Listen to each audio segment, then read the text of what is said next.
Hi everyone. I wanted to talk a little bit about the OSee GoStream Duet 8 ISO kit that just dropped. Ignat and I both have had one for these for a while. He just recently did a disassemble photo post about this, and I wanted to kind of dive into what I did for a small little upgrade to this kit. I usually can't leave things alone. The issue I've had with other GoStream kits that I have one of each, is that I need a feature that it doesn't have. And it's not routable, so I kind of finally did. I took a plunge, I took a drill to my kit and made a hole in it.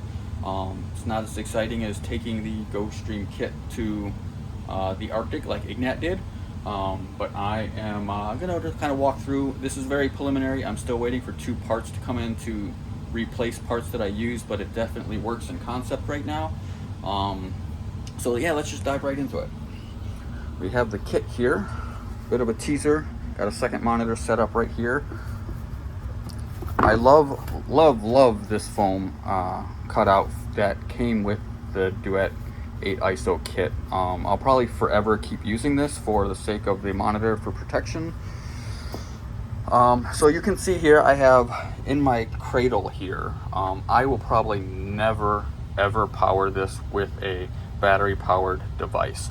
So I unthread that cable and put it back, tucked it underneath, and fed out another cable. This is a backup cable until my actual cable comes in for the device.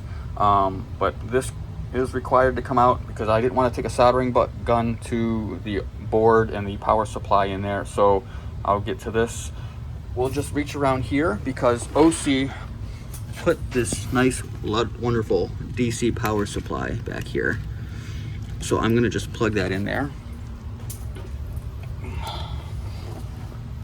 And here you can see I have installed a HDMI jack. And what this is actually doing, I'm going to plug this monitor in here. I'm going to power it up. Have the GoStream monitor powering up on the device itself. Updating process. And now I have an external Multiview that I can plug into and run anywhere else. So one of the issues I've had is I have often worked in productions where I have a producer or a director who's calling the shots, who is either over my shoulder or is in another room, and they need to be able to see what I'm seeing to make the calls that I'm making.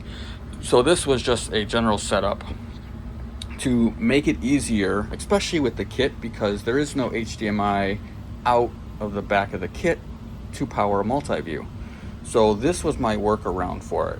All I did was take a drill bit and I drilled through the hole of the case. I did take all of this out and I propped it up on a piece of wood, and I didn't make any changes to their connections short of unplugging the HDMI cable out of the back of the OSee unit, because it is soldered to a memory board, a circuit board here that this ribbon is feeding. So there's things going on there that are a little bit above my knowledge base.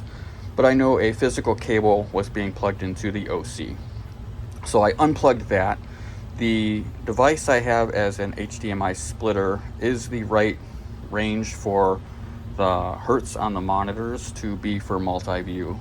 And it's very, very super thin. It's actually an Amazon Basics project, and I'll actually upload a link to that in the comments. But it is very super small, and it's just tucked in there. I plan on putting some double-sided tape and getting it stuck to the wall. I have this coming over here. This, one of the other, I'm replacing this cable with an actual USB micro to USB-C cable that is on its way here probably by Saturday. And the other one is this other side of the HDMI going through there, because the barrels are pretty long, is almost pinching the bottom, and I'm not comfortable with how much that is tight. So I have a 90-degree angle HDMI adapter I'm going to plug into that so I can have some stress relief off that cable.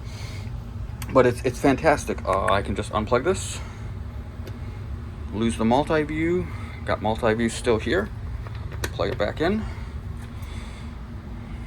Give it a couple seconds, and then a Multiview will repopulate on that monitor. So yeah, that is one mod I did.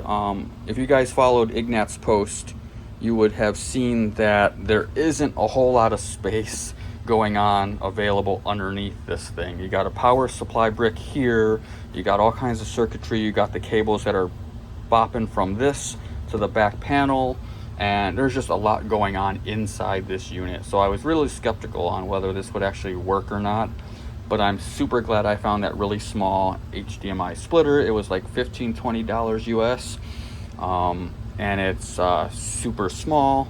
It does need to be powered, unfortunately, thus this is happening, but that's no more inconvenient than running the extra things to my power backup or anything like that. So my goal is to not shut the case and pinch the cable without unplugging it first. I think that'll be the biggest thing I forget to do, if anything, on this. So I might have to work on a plan to remind myself of that. But short of that, that is my setup on getting an external Multiview out of the OSee GoStream Duet 8 ISO kit.